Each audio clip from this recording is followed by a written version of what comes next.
My sister-in-law changed my daughter into costumes under red lights while documenting her progress. You think you know someone, especially family, especially when they're the beloved angel of the community. But I learned a horrifying truth. That angel had a darkness, a secret operation built on the broken trust of innocent children, and my own daughter was about to become her next victim.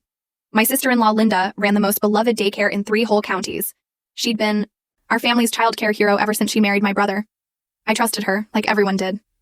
Her online reviews were pristine, her experience unmatched, 20 years of it. But then, 3 years ago, something just felt off. My nephew, Jake, who was in her care at the time, developed severe behavioral problems practically overnight. It was Linda who called my sister, full of concern, immediately recommending a child psychologist. At first, I just thought, kids go through phases, right? But less than 24 hours after Jake's diagnosis, Linda started posting about child psychology courses she was taking. It struck me as weird. Even weirder, Jake had always been the happiest kid I knew, always laughing, always playing. When I mentioned this to Linda, her face went utterly cold. "What are you implying?" she snapped. "That I somehow caused a 4-year-old's mental breakdown?" I laughed it off, mumbled something about phases, but deep down, an awful, heavy gut feeling settled in my chest.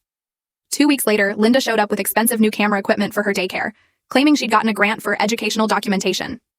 Then, 10 months later, my cousin Rachel's daughter, Emma, started having night terrors after attending Linda's daycare.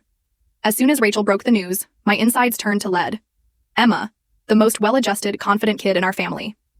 Rachel constantly bragged about her in our family group chat, but when I went to Linda to talk about Emma, she seemed genuinely concerned, her Facebook feed full of articles about childhood trauma.